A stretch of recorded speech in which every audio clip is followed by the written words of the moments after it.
ಸ್ನೇಹಿತರೆ ನಮಸ್ಕಾರ. ಸಂತೋಷ್ ಮಾತಾಡೋದು. ಸ್ನೇಹಜೀವಿ ಚಾಲಕರ ಟ್ರೇಡ್ ಯೂನಿಯನ್ನ ರಾಜ್ಯಾಧ್ಯಕ್ಷರು. ಬಹಳ ದಿನಗಳ ನಂತರ ಒಂದು ಲೈವ್ ಬರ್ತೀನಿ ಅಂತೇಳಿ ಹಾಕಿದ್ದೆ. ಆಲ್ಮೋಸ್ಟು ನಾವುಗಳು ಲೈವ್ ಮಾಡೋವಂಥದ್ದು ಆಫೀಸಲ್ಲಿ ಮಾಡ್ತೀನಿ. ಅದನ್ನು ಬಿಟ್ಟರೆ ಹೊರಗಡೆ ಆಟೋದಲ್ಲಿ, ಅದನ್ನು ಬಿಟ್ಟರೆ ಹೊರಗಡೆ ಏನಾದರೂ ಸಿಚುವೇಶನ್ಗೆ ತಕ್ಕ ಹಾಗೆ ಯಾವ ಜಾಗದಲ್ಲಿ ಲೈವ್ ಮಾಡಬೇಕು ಅಂಥ ಜಾಗಗಳಲ್ಲಿ ಮಾಡ್ತಾ ಇರ್ತೀನಿ. ಮೊದಲನೇ ಬಾರಿ ಕಾರಲ್ಲಿ ಲೈವ್ ಮಾಡ್ತಾ ಇದ್ದೀನಿ. ಯಾರಪ್ಪ ಅಷ್ಟೊಂದು ಇಂಪಾರ್ಟೆಂಟ್ ಇದೆಯಾ ಅಂತೇಳಿ ಅನ್ಕೊಬೋದು.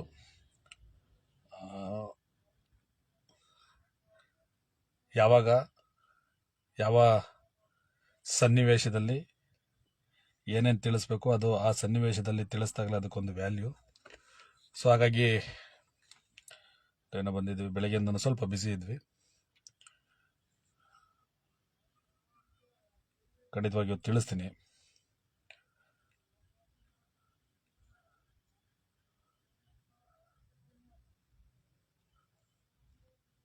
ಮೊದಲನೇದಾಗಿ ಏನು ನಮ್ಮ ಸಾಮಾಜಿಕ ಜಾಲತಾಣಗಳು ಅಂದರೆ ಸೋಷಿಯಲ್ ಮೀಡಿಯಾ, ಸ್ನೇಹಿತರುಗಳೆಲ್ಲರಿಗೂ ಕೂಡ ಕೆಲವೊಂದು ವಿಚಾರಗಳನ್ನು, ಅದರಲ್ಲೂ ಕೂಡ ಎಸ್ಪೆಷಲಿ ಚಾಲಕರ ವಿಚಾರಗಳನ್ನು ತಿಳಿಸ್ಕೊತಾನೆ ಬಂದಿದ್ದೀವಿ. ಸೊ ಇದು ಕೂಡ ಚಾಲಕರಿಗೆ ಸಂಬಂಧಪಟ್ಟಿರೋ ವಿಚಾರವೇ ಆಗಿರ್ತದೆ. ಹಾಗಾಗಿ ಲೈವ್ನ ಮಾಡ್ತಾ ಇರೋವಂಥದ್ದು. ಬೆಳಗ್ಗೆಯಿಂದ ಸುಮಾರು ಫೋನ್ ಕಾಲ್ಸ್ಗಳು ಬಂದಿದೆ. ಅವ್ರು ಯಾರೋ ಲೈವ್ ಮಾಡಿದ್ರು, ಇವ್ರು ಯಾರೋ ಲೈವ್ ಮಾಡಿದ್ರು, ಯಾರೇ ಏನೇ ಲೈವ್ ಮಾಡಿದ್ರು ಕೂಡ ತಲೆ ಕೆಡಿಸ್ಕೊಳ್ಳಿಕ್ಕೆ ಹೋಗೋದಿಲ್ಲ. ಯಾಕಪ್ಪ ಅಂತಂದರೆ ಅವರ ಮೊಬೈಲು, ಅವರ ನೆಟ್ಟು, ಮತ್ತು ಅವರ ಸಮಯ, ಮತ್ತು ಅವ್ರದ್ದೇ ಆದಂಥ ವಿಚಾರ. ಒಂದೇ ಒಂದು ಸೆಕೆಂಡ್, ಏನೋ ಕೆಲಸ ಮಾಡ್ತಾ ಇದ್ದೀನಿ ಮೊಬೈಲಲ್ಲಿ, ಹೀಗೆ ಮಾತಾಡ್ತಾ.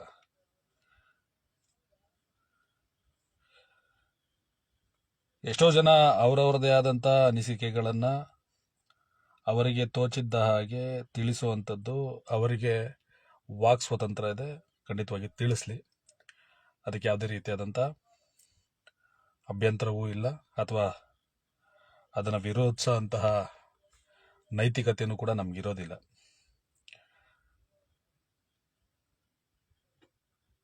ತುಂಬ ಜನಕ್ಕೆ ಆಸಕ್ತಿ ಇರ್ಬೋದು, ಏನು ಲೈವ್ ಮುಖಾಂತರ ತಿಳಿಸ್ಲಿಕ್ಕೆ ಬಂದಿದ್ದಾರೆ ಅಂತೇಳಿ. ಬಿಟ್ಬಿಟ್ಟಿದ್ದೀವಿ ತುಂಬ ದಿನದಿಂದ, ತುಂಬ ತಿಂಗಳುಗಳಿಂದ. ಬೇಡದೇ ಇರತಕ್ಕಂಥ ವಿಚಾರಗಳಿಗೆ, ಬೇಡದೇ ಇರತಕ್ಕಂಥ ವ್ಯಕ್ತಿಗಳ ಬಗ್ಗೆ ಮಾತಾಡುವಂತಹ ಗೋಜಿಗೆ ನಾವು ಹೋಗೋದಿಲ್ಲ. ಕಾರಣ ಏನಂದರೆ, ನಮ್ಮ ಸಮಯ ಅಮೂಲ್ಯವಾದಂಥದ್ದು, ನಮ್ಮ ಮಾತುಗಳು ಕೂಡ ಅಮೂಲ್ಯವಾದದ್ದು ಅಂತೇಳಿ ದೊಡ್ಡವರು ತಿಳಿಸಿರೋದ್ರಿಂದ ಇತ್ತೀಚಿನ ದಿನಗಳಲ್ಲಿ ಮಾತು ಕಡಿಮೆ, ಕೆಲಸ ಮಾಡಬೇಕು, ಆ ಒಂದು ಕಾರ್ಯವೈಖರಿನ ಇದುವರೆಗೆ ಮಾಡ್ಕೊಂಡು ಬಂದಿದ್ವಿ. ಮತ್ತು ಬೆಳಗ್ಗೆಯಿಂದ ಸುಮಾರು ಜನ ಲೈವ್ಗಳನ್ನ ಮಾಡಿದ್ದೀರಾ. ಏನೇನು ಕಂಟೆಂಟು ಅಂತ ನನಗಂತೂ ಗೊತ್ತಿಲ್ಲ, ಇರಲಿ ಪರವಾಗಿಲ್ಲ. ಮತ್ತು ನಮ್ಮ ಯಾರು ಸಂಚಾರಿ ಸತೀಶ್ ನೋಡ್ತಾ ಇದ್ದಾರೆ, ಸಂಚಾರಿ ಸತೀಶ್, ಮಂಜುನಾಥ್ ಪಟೇಲ್, ದೇವರಾಜ್ ಅವರು. ವಾಯ್ಸು ಬರ್ತಾ ಇದೆಯಾ ಅಂತ ಗೊತ್ತಾಗಲಿಲ್ಲ. ಕೇಳಿಸ್ತಾ ಇದೆ. ಮಂಜು ಕೈ ಮುಗಿಯೋ ಸಿಂಬಲ್ ಹಾಕಿದ್ದಾರೆ ಅಂದರೆ ಪಕ್ಕಾ ಕೇಳಿಸ್ತಾ ಇದೆ ಅಂತ ಆಯಿತು. ವಿಚಾರಕ್ಕೆ ಬರ್ತೀನಿ. ಯಾವುದೇ ರೀತಿಯಾದಂತಹ ಅಷ್ಟೊಂದು ಟೆನ್ಷನ್ ಆಗಿ ಅಥವಾ ಯೋಚನೆ ಮಾಡುವಂತಹ ವಿಚಾರ ಏನೂ ಇಲ್ಲ. ನಿಮ್ಗೆಲ್ಲರಿಗೂ ಗೊತ್ತಿರಬೇಕು,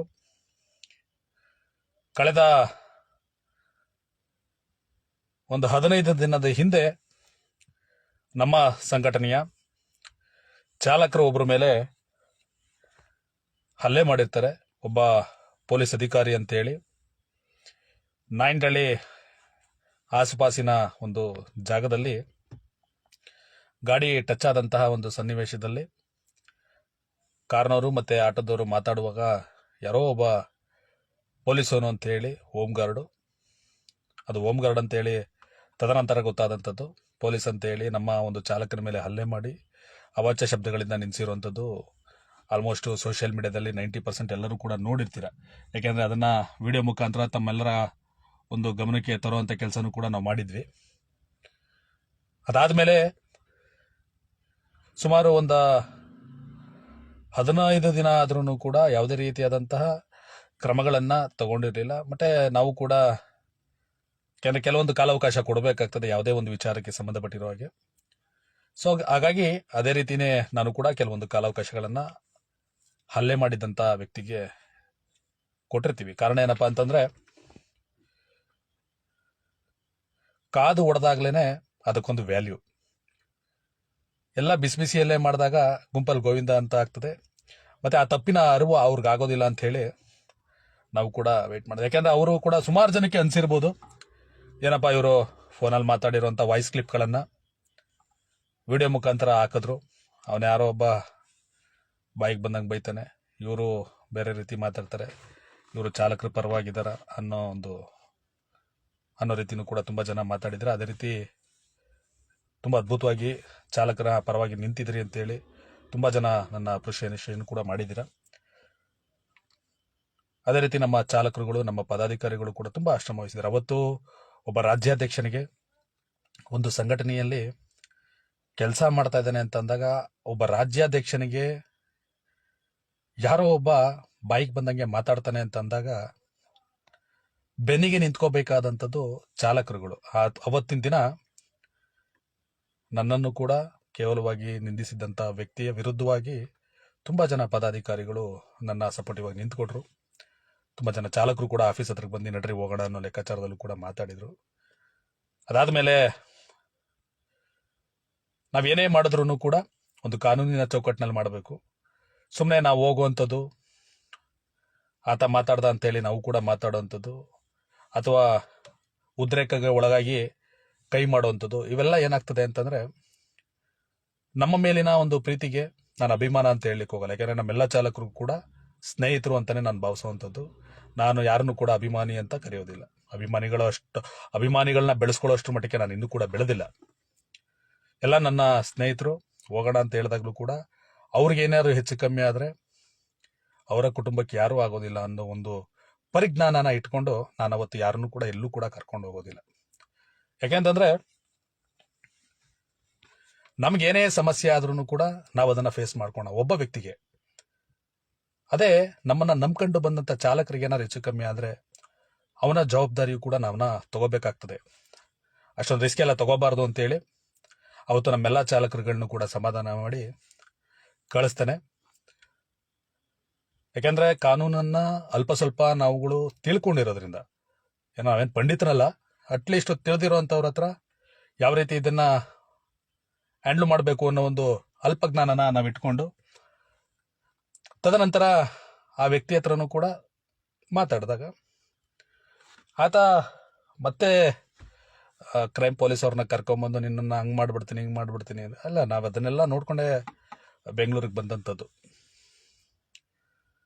ಎದುರ್ಕೊಂತೀವಿ ಅಂತಂದ್ರೆ ನಾವು ಈ ಸ್ಥಾನದಲ್ಲಿ ಕುಂತ್ಕೊಳ್ಳಿಕ್ಕೂ ಆಗೋದಿಲ್ಲ, ಒಬ್ಬ ಹೋರಾಟಗಾರನೂ ಕೂಡ ಆಗ್ಲಿಕ್ಕೆ ಸಾಧ್ಯ ಇಲ್ಲ. ಆಯ್ತು, ನಿನ್ನ ಕೈಲಿ ಏನು ಮಾಡೋಕ್ಕಾಗತ್ತೆ ಮಾಡು ಅಂತ ಹೇಳಿದೆ. ತುಂಬ ಜನ ಸ್ನೇಹಿತರು ಅನ್ಕೊಂಡ್ರು, ಬಿಟ್ಬಿಟ್ರು ಇವರು ಏನೋ ಒಂದು ಸೋಷಿಯಲ್ ಮೀಡಿಯಾದಲ್ಲಿ ಒಂದಷ್ಟು ಜನಕ್ಕೋಸ್ಕರ ಏನೋ ನಾನು ಒಬ್ಬ ಫ್ರೀಡಮ್ ಫೈಟರ್ ಅನ್ನೋ ಲೆಕ್ಕದಲ್ಲಿ ಬಿಂಬನೆ ಮಾಡಿಕೊಂಡು ಈ ಒಂದು ಕೇಸನ್ನ ನೋಡೋ ಮಾಡ್ತೀನಿ ಹಂಗೆ ಮಾಡ್ತೀನಿ ಹಿಂಗೆ ಮಾಡ್ತೀನಿ ಅಂತೇಳಿ ಬಿಟ್ರು ಅನ್ನೋ ಥರ ತುಂಬ ಜನ ಮಾತಾಡ್ಕೊಂಡಿರೋದು ಕೂಡ ನಮ್ಮ ಗಮನಕ್ಕೆ ಬಂದಿದೆ. ಪರವಾಗಿಲ್ಲ, ಯಾಕೆಂದ್ರೆ ಗೊತ್ತಿಲ್ಲದಿರೋ ವಿಚಾರಗಳನ್ನ ಕೆಲವರು ಅದನ್ನ ಸೃಷ್ಟಿ ಮಾಡ್ಕೊಂಡು ಹೇಳುವಂಥದ್ರಲ್ಲಿ ನಮ್ಮ ಚಾಲಕರುಗಳಲ್ಲಿ ತುಂಬಾ ಹೆಚ್ಚಾಗಿ ಸ್ಟೋರಿ ರೈಟರ್ಗಳಿದ್ದಾರೆ. ಇರ್ಲಿ, ಅದು ಪಕ್ಕ ಕೇಳ್ತೀವಿ. ಅದಾದ್ಮೇಲೆ ನಾವು ಏನ್ ಮಾಡಬೇಕಾಗಿತ್ತೋ ಆ ಕೆಲಸನ ಖಂಡಿತವಾಗಿಯೂ ಮಾಡ್ತೀವಿ. ಲಿಖಿತ ರೂಪದಲ್ಲಿ ಹಲ್ಲೆಗೊಳಪಟ್ಟಂತ ನಮ್ಮ ಚಾಲಕರನ್ನ ಕರೆಸಿ ಒಂದು ಡ್ರಾಫ್ಟ್ ಅನ್ನ ರೆಡಿ ಮಾಡಿ ನೇರವಾಗಿ ಕಮಿಷನರ್ಗೆ ದೂರನ ನೀಡುವಂತ ಕೆಲಸನೂ ಕೂಡ ಮಾಡ್ತೀವಿ. ಅದೊಂದು ಡಾಕ್ಯುಮೆಂಟರಿ ರೆಡಿ ಮಾಡಿಕೊಂಡು ತದನಂತರ ನೆಕ್ಸ್ಟ್ ಡೇನೆ ಇನ್ನೊಂದು ಸಿಚುವೇಶನ್ ಆಗ್ತದೆ. BMTC ಚಾಲಕನ ಮೇಲೆ ಯಾರೋ ಒಬ್ಬ ಅಪರಿಚಿತ ಅಂದ್ರೆ ಗ್ರಾಹಕನ ರೂಪದಲ್ಲಿ ಬಂದಂತ ವ್ಯಕ್ತಿ ಹಲ್ಲೆ ಮಾಡ್ತಾರೆ. ಇದೆಲ್ಲೋ ಒಂದ್ ಕಡೆ ನಮ್ಗೆ ತುಂಬಾ ಬೇಸರ ತರುತ್ತೆ. ಯಾಕಂದ್ರೆ ಯಾವುದೇ ಚಾಲಕ ಆದ್ರೂ ಚಾಲಕನೇ, ಆಟೋ ಚಾಲಕ ಆದ್ರೂ ಚಾಲಕನೇ, ಕ್ಯಾಬ್ ಚಾಲಕ ಆದ್ರೂ ಚಾಲಕನೇ, ಅದೇ ರೀತಿ BMTC, KSRTC ಎಲ್ಲರೂ ಕೂಡ ಚಾಲಕರೇ. ಎಲ್ಲರೂ ಕೂಡ ಸಾರಥಿಗಳೇ. ಯಾರೋ ಒಬ್ಬನ ಮೇಲೆ ಅವನು ಹೊಡೆದ ಬಿಡು, ನಮ್ಮ ವರ್ಗ ಅಲ್ಲ, ಇವ್ನು ಹೊಡೆದವನ್ ಬಿಡು, ನಮ್ಮ ವರ್ಗ ಅಲ್ಲ ಅಂತೇಳಿ ನಾವು ಅದನ್ನು ನೆಗ್ಲಿಜೆನ್ಸಿ ಮಾಡಬಾರ್ದು ಅಂತ ಹೇಳಿ, ಇದಕ್ಕೆ ಏನಾದ್ರು ಒಂದು ಕಡಿವಾಣ ಹಾಕ್ಬೇಕು ಅಂತೇಳಿ ನಮ್ಮ ಗುರುಗಳಾದ ಗಣಸಿ ಅಣ್ಣವ್ರಿಗೆ ಕರೆ ಮಾಡ್ತೀನಿ. ಪಾಪ ಅವರು ತುಂಬಾ ಬಿಸಿ ಶೆಡ್ಯೂಲ್, ಅವ್ರನ್ನ ಭೇಟಿ ಮಾಡಬೇಕು ಅಂತಂದ್ರೆ ಪಾಪ ಕಾಯ್ಬೇಕು ನಾವು ಅಂತ. ಬಟ್ ಆದ್ರೆ ನಾವು ಯಾವುದೇ ಸಿಚುವೇಶನ್ ಅಲ್ಲಿ ಫೋನ್ ಮಾಡಿದ್ರು ರಿಸೀವ್ ಮಾಡಿ ನಮಗೆ ಉತ್ತಮವಾದಂತಹ ಸ್ಪಂದನೆಯನ್ನ ನೀಡ್ಕೊಂಡ್ ಬಂದಿದ್ದಾರೆ. ಈ ವಿಚಾರಗಳನ್ನ ಅಣ್ಣನ್ಗೆ, ಗಣಸಿ ಅಣ್ಣವ್ರಿಗೆ ಗಮನಕ್ಕೆ ತರ್ತೀನಿ. ಅಣ್ಣ, ಇದು ಯಾಕೋ ಮೇಲಿಂದ ಮೇಲೆ ಸರಿಸುಮಾರು 1 ರಿಂದ 2 ತಿಂಗಳಿಂದ ಇದು 7ನೇ ಪ್ರಕರಣ ಆಗಿದೆ. BMTC ಮತ್ತೆ KSRTC ಚಾಲಕರ ಮೇಲೆ ಹಲ್ಲೆ ಮತ್ತೆ ಮಾರಣಾಂತಿಕವಾಗಿ ಹಲ್ಲೆಗಳನ್ನ ನಡೆಸ್ತಾ ಇರುವಂತದ್ದು. ಇದರ ವಿರುದ್ಧವಾಗಿ ಯಾರು ಕೂಡ ಕ್ರಮ ತಗೊಂತಾ ಇಲ್ಲ ಅಂತೇಳಿ ಅಣ್ಣನ ಹತ್ರ ಮಾತಾಡಿದಾಗ ಅಣ್ಣ ಒಂದು ಡ್ರಾಫ್ಟ್ನ ಮಾಡಿಕೊಡ್ತಾರೆ. ನಮಗೆ ಡ್ರಾಫ್ಟ್ನ ಮಾಡಿ ಕೊಡೋದಲ್ದೇನೆ ಅವರ ಒಂದು ಕೆಲಸ ಕಾರ್ಯಗಳನ್ನ ಬದಿಗೊತ್ತಿ, ಯಾಕೆಂತಂದ್ರೆ ಒಬ್ರು ನಾಯಕರಿಗೆ ಇರಬೇಕಾದಂತಹ ಒಂದು ತಾಕತ್ತು ಅಂತ ಹೇಳ್ಬೋದು. ಅವತ್ತು ಆ ಕೆಲಸ ಕಾರ್ಯಗಳನ್ನೆಲ್ಲ ಬಿಟ್ಟು ತಾನು ಬೆಳೆದು ಬಂದಂತ ದಾರಿಯನ್ನ ಗಣಸಣ್ಣವ್ರು ಮರಿಲಿಲ್ಲ.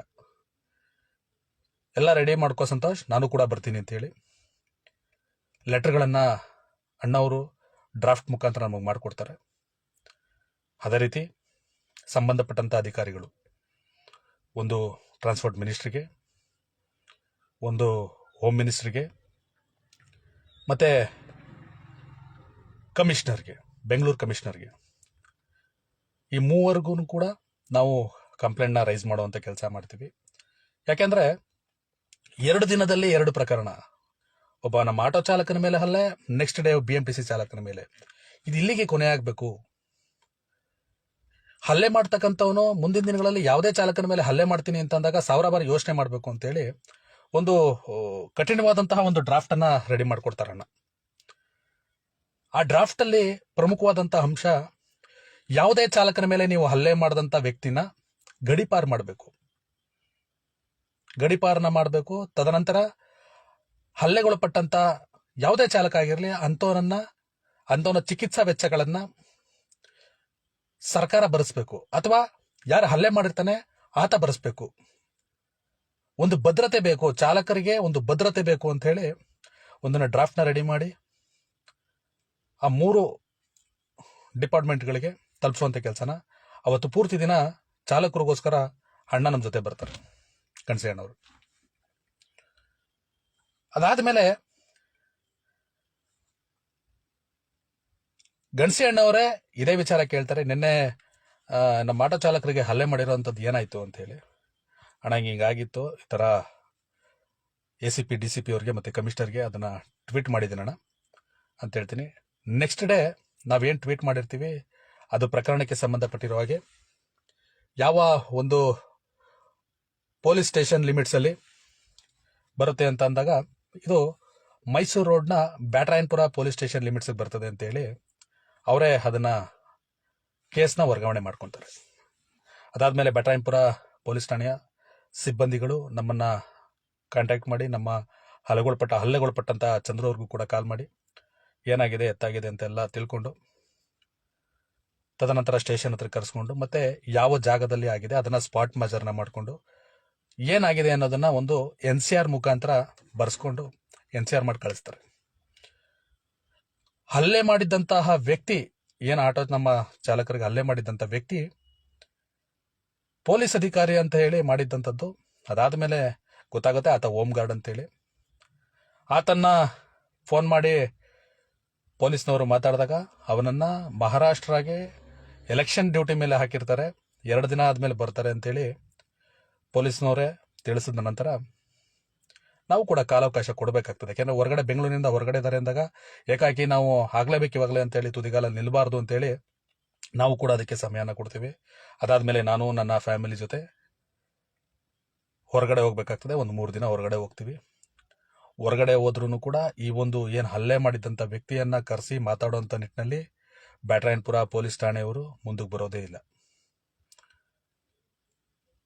ನಮ್ಮ ಚಾಲಕನು ಕೂಡ ತುಂಬಾ ನೊಂದುಕೊಂಡು ಹೇಳ್ತಾರೆ, ಸರ್ ಇದು, ನಾವು 2-3 ಸರಿ ಅಷ್ಟು ಸರಿ ಹೋದ್ರೂ ಕೂಡ ನಮ್ಮ ಒಂದು ಕೇಸ್ನ ಇವರು ನೆಗ್ಲಿಜೆನ್ಸಿಯಾಗಿ ತಗೊಂತಾ ಇದ್ದಾರೆ ಅಂತ ಹೇಳಿದ್ಮೇಲೆ ಅದೇ ಬ್ಯಾಟರಾಯನಪುರ ಪೊಲೀಸ್ ಠಾಣೆಯ ಇನ್ಸ್ಪೆಕ್ಟರ್ಗೆ ನಾನು ನೇರವಾಗಿ ಕಾಲ್ ಮಾಡಿ ಮಾತಾಡ್ತೇನೆ. ಹಲ್ಲೆ ಮಾಡಿದಂತ ವ್ಯಕ್ತಿಯನ್ನ ನೀವು ಕರೆಸಿ ಈ ಒಂದು ಕೇಸನ್ನ ಬಗೆಹರಿಸ್ತೀರಾ? ತಮ್ಮ ಕೈಲಿ ಆಗತ್ತಾ ಆಗಲ್ವಾ? ಎರಡರಲ್ಲೊಂದು ಹೇಳಿ. ಯಾಕೆಂತಂದ್ರೆ ತಮ್ಮ ಕೈಲಿ ಆಗಲ್ಲ ಅಂತಂದ್ರೆ ನಾನು ನೆಕ್ಸ್ಟ್ ಏನ್ ಮಾಡಬೇಕು ಆ ಕೆಲಸನ ನಾನು ಮಾಡುವಂತ ಕೆಲಸ ಮಾಡ್ತೀನಿ. ಹಾಗಾಗಿ ದಯವಿಟ್ಟು ನಮ್ಮನ್ನ ಬ್ಲೇಮ್ ಮಾಡಕ್ ಹೋಗ್ಬೇಡಿ ಅಂತೇಳಿ ಅಧಿಕಾರಿಗೂ ತಿಳಿಸಿದ ನಂತರ ನಿನ್ನೆ ತಿಳಿಸ್ತೇನೆ. ತಿಳಿಸಿ ಒಂದೂವರೆ ಅವರಲ್ಲಿ ಏನು ಹಲ್ಲೆ ಮಾಡಿದ್ದಂತ ವ್ಯಕ್ತಿ ನನಗ್ ಫೋನ್ ಮಾಡಿ ತಪ್ಪಾಯ್ತು ಅಂತ ಕೇಳ್ತಾನೆ. ಬಾಯಿಗೆ ಬಂದಂಗೆ ಮಾತಾಡಿ ಹಲ್ಲೆ ಮಾಡಿದ ತಕ್ಷಣ ಅದು ಅಲ್ಲಿಗೆ ಬಗೆಹರಿಯುವಂಥದ್ದಲ್ಲ. ನೇರವಾಗಿ ಬಂದು ನಿನಗೆ ಕ್ಷಮಾಪಣೆ ಕೇಳಬೇಕು ಅಂತ ನಾನು ಪಟ್ಟು ಹಿಡಿತೇನೆ. ಅದಾದ್ಮೇಲೆ ಇಮಿಡಿಯೇಟ್ 11:30ಗೆ ಪೊಲೀಸ್ನವರು ಫೋನ್ ಮಾಡಿದಾಗ ನಾನು ಕೂಡ ಹೊರಗಡೆ ಕೆಲಸದ ಮೇಲೆ ನಿನ್ನೆ ಹೊರಗಡೆ ಇದ್ದಿದ್ರಿಂದ ನಾಳೆ ಬರ್ತೀನಿ ಅಂತೇಳಿ ಇವತ್ತು 11 ಗಂಟೆಗೆ ಬರಲಿಕ್ಕೆ ತಿಳಿಸ್ತೀನಿ. ಇವತ್ತು ಬೆಳಗ್ಗೆ 11 ಗಂಟೆ ಸುಮಾರಿಗೆ ನಮ್ಮ ಕೆಲವು ಚಾಲಕರುಗಳು ಮತ್ತೆ ಹಲ್ಲೆಗೊಳಪಟ್ಟಂತ ಚಂದ್ರು ಅವರು ಮತ್ತೆ ನಮ್ಮ ರಾಜ್ಯ ಪ್ರಧಾನ ಕಾರ್ಯದರ್ಶಿ ರಾಜು ಅವರು ಕೂಡ ಪೊಲೀಸ್ ಸ್ಟೇಷನ್ ಹತ್ರಕ್ಕೆ ಹೋಗ್ತೀವಿ. ಮಳೆ ಇವತ್ತು ಭಯಂಕರ ಮಳೆ ಇರೋದ್ರಿಂದ ಅಲ್ಲೂ ಕೂಡ ಸ್ವಲ್ಪ ತಡ ಆಗ್ತದೆ. ಏನು ಹಲ್ಲೆ ಮಾಡಿದ್ದಂತ ವ್ಯಕ್ತಿಯೂ ಕೂಡ ಬರ್ತಾರೆ, ಅದ್ರ ಜೊತೆಗೆ ಅವರ ಸ್ನೇಹಿತರುಗಳು ಕೂಡ ಒಂದು 4-5 ಜನ ಕರ್ಕೊಂಡ್ಬರ್ತಾರೆ. ಕರ್ಕೊಂಡ್ಬರ್ಲಿ, ಯಾಕೆಂತಂದ್ರೆ ಅದ್ರ ಬಗ್ಗೆ ನಾವ್ ಯಾವುದೇ ರೀತಿಯಾದಂತ ಆಕ್ಷೇಪಣೆ ಇಲ್ಲ. ಅಲ್ಲಿಗೆ ಬಂದ ನಂತರ ಸುರೇಶ್ ಅಂತೇಳಿ ಡಬಲ್ ಸ್ಟಾರ್ ಪಾಪ ನಿಜವಾಗ್ಲೂ ಹ್ಯಾಟ್ಸ್ ಆಫ್ ಹೇಳ್ಬೇಕಾಗ್ತದೆ. ಯಾಕೆಂದ್ರೆ ಕೆಲವೊಂದು ಅಧಿಕಾರಿಗಳನ್ನ ನೋಡಿದಾಗ ನಮ್ಗೆ ಒಂದ್ ಕಡೆ ಖುಷಿ ಆಗ್ತದೆ. ಯಾಕೆಂದ್ರೆ ಅವರ ಒಂದು ಜಾಗದಲ್ಲಿದ್ದಾಗ ಅವರ ಒಂದು ಫ್ರಸ್ಟ್ರೇಷನ್ಸ್ ಆಗಿರ್ಲಿ ಅಥವಾ ಬರ್ತಕ್ಕಂತ ಕೇಸ್ಗಳನ್ನ ಹ್ಯಾಂಡ್ಲ್ ಮಾಡೋದಕ್ಕೆ ಅವ್ರಿಗೆ ಆದಂತ ಎಕ್ಸ್ಟ್ರಾ ಪೇಷನ್ಸ್ ಬೇಕಾಗ್ತದೆ. ಅವರು ಕೂಡ ತಾಳ್ಮೆಯಿಂದ ಇವತ್ತು ಏನಾಗಿದೆ ಎತ್ತಾಗಿದೆ ಅಂತ ಹೇಳಿ ಏನ್ ಹಲ್ಲೆ ಮಾಡಿದ್ದಂತ ವ್ಯಕ್ತಿ ಕೂತಿರೋಂತವನ್ನ ಎದಾಳಿಸಿ ಸೈಡ್ಗೆ ನಿಲ್ಸಿ ನಮ್ಮನ್ನ ಕೂರಿಸಿ ಏನಾಗಿದೆ ಎತ್ತಾಗಿದೆ ಅಂತ ಹೇಳಿ ಮಾತಾಡ್ತಾರೆ. ಬಟ್ ಹಲ್ಲೆ ಮಾಡಿದಂತ ವ್ಯಕ್ತಿ ಆ ಒಂದು ಸಂದರ್ಭದಲ್ಲಿ ಸುಳ್ಳನ್ನ ಹೇಳುವಂತ ಪ್ರಯತ್ನ ಮಾಡ್ತಾನೆ. ಸುಳ್ಳನ್ನ ಹೇಳುವಂತ ಪ್ರಯತ್ನ ಮಾಡಿದಾಗ ಅಧಿಕಾರಿ ಕೂಡ ಆತನಿಗೆ ಬೈದು ನಾನು ಸಂಪೂರ್ಣವಾದಂತ ದಾಖಲೆಗಳನ್ನ ಅವ್ರಿಗೆ ಹೇಳ್ತೇನೆ. ನೋಡಿ ಸರ್, ನಾನು CD ರೆಡಿ ಮಾಡಿ ಇಟ್ಕೊಂಡಿದ್ದೇನೆ. ಆತ ಮಾಡಿರ್ತಕ್ಕಂಥ ಸಂಪೂರ್ಣವಾದಂತ ವಾಯ್ಸ್ ರೆಕಾರ್ಡ್ಸ್ ನನ್ನ ಹತ್ರ ಇದೆ. ಏನೋ ಆತ ಸಂಘಟನೆ ಬಗ್ಗೆ ನನ್ನ ಬಗ್ಗೆ ಕೇವಲವಾಗಿ ಮಾತಾಡಿರ್ತಾನೆ. ನಾನು ಆತನಿಗೂ ಕೂಡ ತಿಳಿಸಿರ್ತೀನಿ, ನೀನು ಮಾತಾಡ್ತಾ ಇರೋಂಥದಕ್ಕೆಲ್ಲವೂ ಕೂಡ ದಂಡ ತೆರಬೇಕಾಗ್ತದೆ. ನಿನ್ನ ಮೇಲೆ 20 ಲಕ್ಷದ ಮೇಲೆ ನಾನು ಡೆಫಮೇಷನ್ ಕೇಸ್ ಹಾಕ್ತೀನಿ, ಅಂದ್ರೆ ಮಾನನಷ್ಟ ಮೊಕದ್ದಮೆ ಹಾಕ್ತೀನಿ ಅಂತ ಹೇಳಿ ಕೂಡ ತಿಳಿಸಿರ್ತೀನಿ. ಆತ ಅಟ್ಲೀಸ್ಟ್ ಒಂದು ಸಾಮಾನ್ಯ ಜ್ಞಾನವೂ ಕೂಡ ಆತನಿಗಿಲ್ಲ.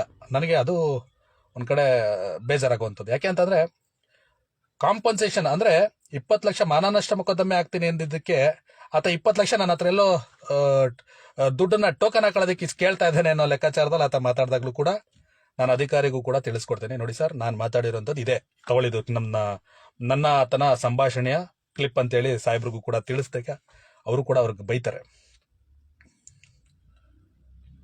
ಸೊ ಫೈನಲಿ ನಾನು ಹೇಳುವಂಥದ್ದು ಅವ್ರಿಗೆ, ಆತ ಹೊಡೆದಿರೋದಕ್ಕೆ ಕ್ಷಮಾಪಣೆ ಕೇಳಬೇಕು, ಮತ್ತೆ ನಮ್ಗೆ ಅಪಾಲಜಿ ಲೆಟರ್ ಬೇಕು. ಕೇಸ್ನ ಮೂವ್ ಮಾಡುವಂಥದ್ದು ದೊಡ್ಡ ವಿಚಾರ ಆಗಿರಲ್ಲ. ಯಾಕೆ ಅಂತಂದ್ರೆ ಆತ ಒಂದು ದಿನಕ್ಕೆ 400 ರೂಪಾಯಿ ಸಂಪಾದನೆ ಮಾಡುವಂತಹ ಹೋಮ್ ಗಾರ್ಡ್ ಆಗಿರೋದ್ರಿಂದ ಆತನ ತಪ್ಪರವಾಗ್ಬೇಕಷ್ಟೇ. ನಮ್ಗೆ ಬೇರೆ ಏನೂ ಉದ್ದೇಶ ಇರೋದಿಲ್ಲ. ಯಾಕಂದ್ರೆ ಯಾವುದೇ ಚಾಲಕನ ಮೇಲೆ ಹಲ್ಲೆ ಮಾಡಬೇಕು ಅಂತಂದಾಗ ಯೋಚನೆ ಮಾಡಬೇಕು. ಆತ ಚಾಲಕ ತನ್ನ ಕುಟುಂಬವನ್ನ ಬಿಟ್ಟು ಈ ರೋಡಲ್ಲಿ ಚಳಿ ಮಳೆ ಬಿಸಿಲು ಒಂದನೆ ಕೆಲಸ ಕಾರ್ಯ ಮಾಡ್ತಕ್ಕಂಥ ಚಾಲಕನ ಮೇಲೆ ಹಲ್ಲೆ ಮಾಡುವಂತವರು 1000 ಬಾರಿ ಯೋಚನೆ ಮಾಡ್ಬೇಕಾಗ್ತದೆ. ಸೊ ಅದಾದ್ಮೇಲೆ ಆತ ಹಲ್ಲೆ ಮಾಡಿದಂತವನು ಕೂಡ ಕ್ಷಮಾಪಣೆ ಕೇಳ್ತಾನೆ. ಯಾಕಂದ್ರೆ ಕ್ಷಮಾಪಣೆಗಿಂತ ದೊಡ್ಡದ್ದು ಇನ್ನೊಂದಿಲ್ಲ. ತಪ್ಪಾಗ್ತವೆ, ಗೊತ್ತಿದ್ದಾಗ್ತದೆ, ಗೊತ್ತಿಲ್ಲದಲ್ಲೇ ಆಗ್ತದೆ. ತಪ್ಪಿನ ಮೇಲೆ ತಪ್ಪು ಮಾಡುವಂಥದ್ದು ಮಹಾ ತಪ್ಪು ಅಂತ ಹೇಳ್ತಾರೆ. ಸೊ ಹಾಗಾಗಿ ಹಲ್ಲೆಗೆ ಒಳಪಟ್ಟಂತ ವ್ಯಕ್ತಿಯನ್ನ ನಾನು ಕೇಳಿ ಈ ಒಂದು ಕೇಸನ್ನ ಆ ಒಂದು ಸಾರಿ ಕೇಳೋದ್ರ ಮುಖಾಂತರ, ಜೊತೆಗೆ ಏನೋ ಒಂದು ಅಪಾಲಜಿ ಲೆಟರ್ ಬರ್ಕೊಡೋದ್ರ ಮುಖಾಂತರ ಈ ಒಂದು ಕೇಸ್ನ ಕ್ಲೋಸ್ ಮಾಡ್ತೀವಿ. ಆ ಒಂದು ಅಪಾಲಜಿ ಲೆಟರಲ್ಲೂ ಕೂಡ ನಾವು ಮೆನ್ಷನ್ ಮಾಡಿಸಿದ್ದೇವೆ, ಮುಂದಿನ ದಿನಗಳಲ್ಲಿ ತನ್ನ ಅಧಿಕಾರವನ್ನ ದುರ್ಬಳಕೆ ಮಾಡಿಕೊಳ್ಳದೇನೆ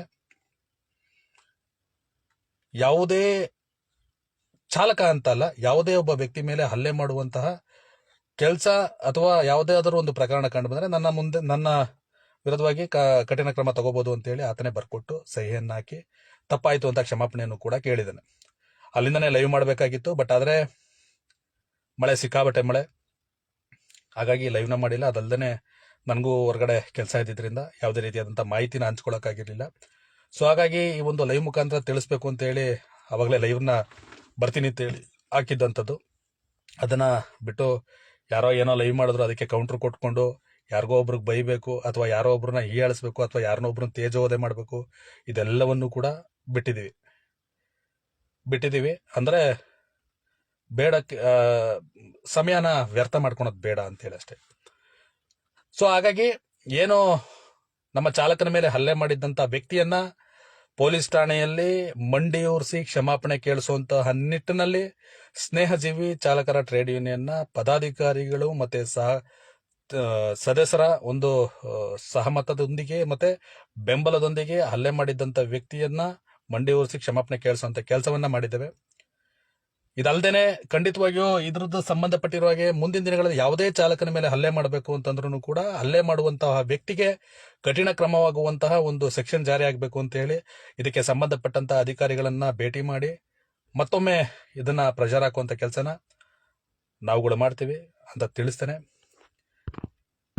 ಇನ್ನ ಹೆಚ್ಚಿನದಾಗಿ ಏನು ಹೇಳಲಿಕ್ಕೆ ಹೋಗೋದಿಲ್ಲ, ಯಾಕೆಂತಂದ್ರೆ ಈ ಒಂದು ಮಾಹಿತಿಯನ್ನ ತಿಳಿಸಬೇಕಾಗಿತ್ತು. ಯಾಕೆಂತಂದ್ರೆ ಆ ಒಂದು ಹಲ್ಲೆಗೆ ಒಳಪಟ್ಟಂತ ವಿಚಾರವನ್ನ ಸೋಷಿಯಲ್ ಮೀಡಿಯಾದಲ್ಲಿ ಹಂಚ್ಕೊಂಡಿದ್ದರಿಂದ ಅದಕ್ಕೆ ಆ ಕೇಸ್ ಏನಾಯಿತು ಅನ್ನೋದಕ್ಕೆ ಒಂದು ಪೊಲೀಸ್ ಸ್ಟಾಪ್ ಕೊನೆ ಅನ್ನೋದನ್ನ ಕಾಣಿಸ್ಬೇಕಾಗಿತ್ತು. ಹಾಗಾಗಿ ಈ ಲೈವ್ ಮುಖಾಂತರ ತಮ್ಮೆಲ್ಲರ ಮುಂದೆ ಬಂದು ತಿಳಿಸ್ತಾ ಇದ್ದೀನಿ. ಇಷ್ಟು ಹೇಳ್ತಾ ಈ ಒಂದು ಲೈವ್ನ ಮುಕ್ತಾಯ ಮಾಡ್ತಾ ಇದ್ದೀನಿ. ಎಲ್ಲರಿಗೂ ಒಳ್ಳೇದಾಗ್ಲಿ. ಶುಭರಾತ್ರಿ.